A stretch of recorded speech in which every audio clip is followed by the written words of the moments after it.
ஒரு ஜீவன்தான் உன் பாடல்தான் ஓயாமல் இசைக்கின்றது.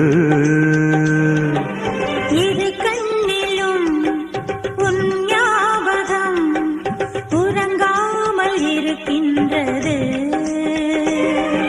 பாசங்களும் பந்தங்களும் பிரித்தாலும் பிரியாதது.